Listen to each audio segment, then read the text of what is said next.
someone who's been involved in this conversation pointed me to that conversation that they were having, and I think it was a really helpful thing to talk about.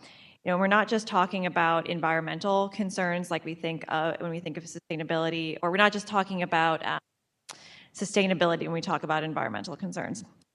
We are also talking about the effects that these environmental issues have on our health as people of the city of St. Louis. So a few things that the doctors on that board discussed and really gave voice to some of the reasons why these regulations are so important. One of those things are the noise and emissions from this use, and how that can disrupt sleep patterns and cause all sorts of other issues that people will deal with in their lives, as well as the light concerns, which we've done a pretty good job addressing in the bill. But only if the regulations are in effect do we actually have things in place to deal with those concerns. The heat impacts of data centers. These are things that can be felt for great distances from data centers, and even especially in the ones that we're considering in the major category. We already know that we have a heat issue in the city of St. Louis. The Missouri Coalition for the Environment is going to give some information on that current issue as it stands, and then how it stands to be exacerbated by the approval of many more data centers in the city of St. Louis. I think it's really important for us to take that in, especially as we've seen heat and the temperatures just dramatically increase over time, and we are expecting it to continue to happen if we do nothing. But if we are adding this kind of use or proliferating this kind of use in the city of St. Louis, we should expect it to increase much more dramatically. So we need to have these strong regulations in place to address many of these things, these health concerns, which I feel like I haven't done enough to explain. It's not just sustainability, but it's also how the environmental triggers here affect our health. And because that data center was permitted before the executive order even existed, it wasn't something that was conditional. So they're really completely relying on the goodwill of the data center operator for working with them on things. I want to push back a little bit on the comments that have been made about this being a ban with another name. So there are 3 categories of data centers outlined in this bill. The micro category does not have any of the renewable requirements that the standard and major data centers would be subject to. So it is absolutely not a ban, because the micro data centers would not have to conform with those pieces. So that is just false, and I wish you would stop calling my colleagues and telling them that. The micro data center piece is not something that is tied to the renewable requirements, so is not something that that even applies to it all. So let's stick with what's in the bill and what's true, just for the ease of conversation. For standard and major data centers having to follow renewable requirements, I will say it over and over and over and again. We do not regulate Ameren. We do not regulate the industry that provides electricity.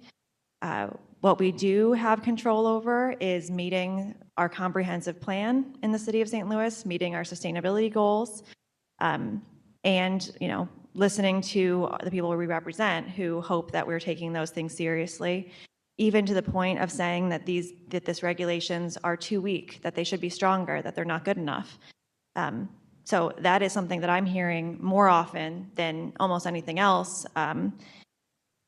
We're hearing from people paid by this industry that they believe the renewable requirements are a ban, which is, again, not true, because the micro data centers are not subject to them. And the standard and major data centers, we don't know yet how that will play out. As that information showed, the number of 100-degree days doubling and set to double again, I wonder how many people in this room know somebody who's died from heat. I do. I've had ward constituents die from heat. It's awful to hear that news. It's awful to have to talk to their family members and know that they lost someone because they were sitting alone in their house and didn't have air conditioning, which, if you've knocked doors in our city, you know there's a lot of places in our city that don't have air conditioning. So these are decisions that we're having to make that really do have very real effects on people in this city. And I understand how easy it is to get dollar signs in our eyes and think that we found the next solution for the city. But if we're not making those decisions and with respect to the most valuable asset our city has, is our people, then I don't think that we're making, we're not giving this the diligence it deserves. I guess my question for you, Ms. Schaefer, is that you come from this from an environmental perspective, and you're not hiding that. You're being very clear about your perspective on this, but knowing that all of these things interact with each other. And if these definitions weren't clear enough, Elise Schaefer is here and can speak a little bit more. How long have you been knowing about Rex, Alderwoman? A long time. This conversation has been. So, but you learned about it being a member of the Planning Commission that you sit on. No, I'm pretty familiar with energy use in general. Alderman, Elise, would you? No, I don't need Elise to come up. I'm talking to you, Alderwoman. I think you missing the point of you're not like helping your case. I think, in my opinion, at least with me. But I appreciate the work that Elise is doing. I'm not trying to include again. I think I just said. I think you're missing the point. I'll be a president. I do. No disrespect to Elise. I got her number. I can easily reach out to her, and I have your number, and hopefully you'll reach out. Since I got a concern on your bill, but I'll be a president today, and I'm done.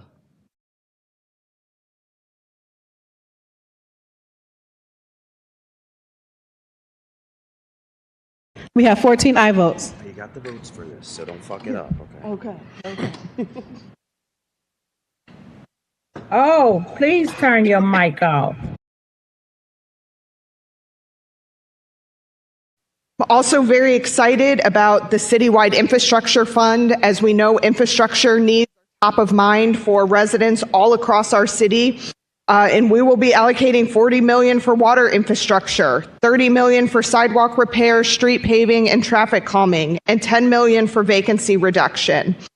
Look no farther than the boil order that went out for a good swath of the city this week, as well as the massive pothole that has formed downtown due to a water main break, to know that these are critical funds that we are getting over the finish line today.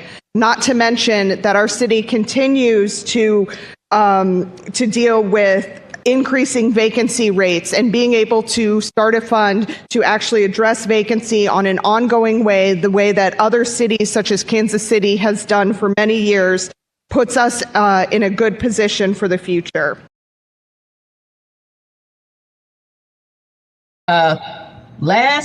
First of all, I want to find out why this board bill was not on the agenda last week. I was shocked. What happened to it? Two things. When the bill was given to the Legislative and Rules Committee for engrossment, some of the amendments that we had done on the floor had not been incorporated. And so it was not able to be engrossed with the 3-day time that was required in order to have it on the agenda. That was one. The second, we also needed to approve through E&A, which was done at our meeting yesterday. And I understand that, but the bill still should have had a place on the agenda. This is the first time in 35 years I ever saw a bill disappear from the agenda. If it was put on informal, or it rode the perfection, or did something, but it just disappeared, which is very, very unusual. Never seen it in 35 years. I want to just point that out. That should not happen. There should be a place you should be able to go and look at the agenda and find out what's going on with the board bill. So when we do this stuff and you use it as North St. Louis, I resent it. I resent it because it is not North St. Louis. And you can stand up and impact it. You did not say that when you talked about it. What you said was North St. Louis. $120 million North St. Louis plan implementation. It is not that. It is not that. It is not that. It is a combining of funds that you can get. The only thing that specifically says North St. Louis gets is $31 million. That is it. And when I found, and I do have more experience than you and most of the aldermen put together, when they don't say you get it, you don't get it. They find a way.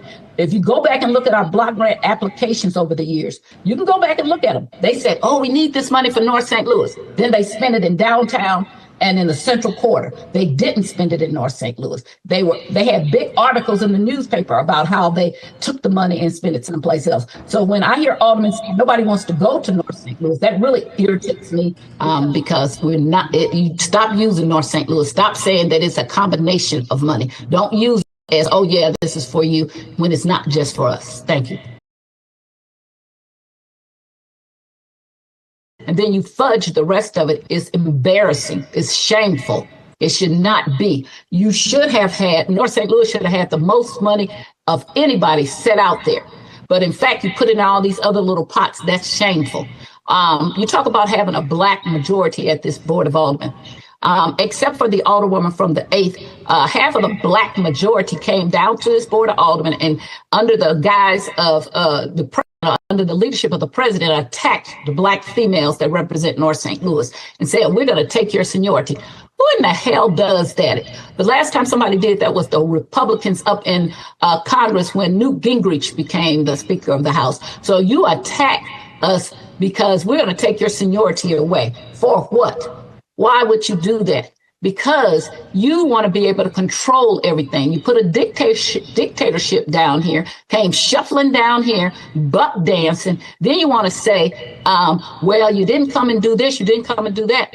Whenever we have the alder people from the North St. Louis, and I'm saying the 11th, 12th, and 13th, we've taken a position and said, hey, that's not a good idea for North St. Louis. You haven't given a damn. You go right through it anyway. Balances out. Then you say, well, how come you don't do this? Because you don't listen. Because you're hard-headed and you know everything. You don't listen to people. Then you call names. Oh, you sound like Trump. That's your big thing that you've thrown at both myself and the alderman from the 4th. And I always say, well, thank God I don't sound like you. I just never said it out loud until today. I'm glad I don't sound like you. When I came to the Board of Aldermen, I got up under the senior alderman and I listened and learned, and they nurtured me. And so when the alderwoman from the 7th saying why we don't have a caucus, because the president set it up that way, because you all have to follow her and you are more what is it that you are? You're a progressive, but which I call you regressive. You're more regressive than you are black. OK, so you can't have a black caucus and a caucus that coalesces together when you're so busy being progressive that you're not taking into content that every black person is not the same, that we all ain't poor and begging.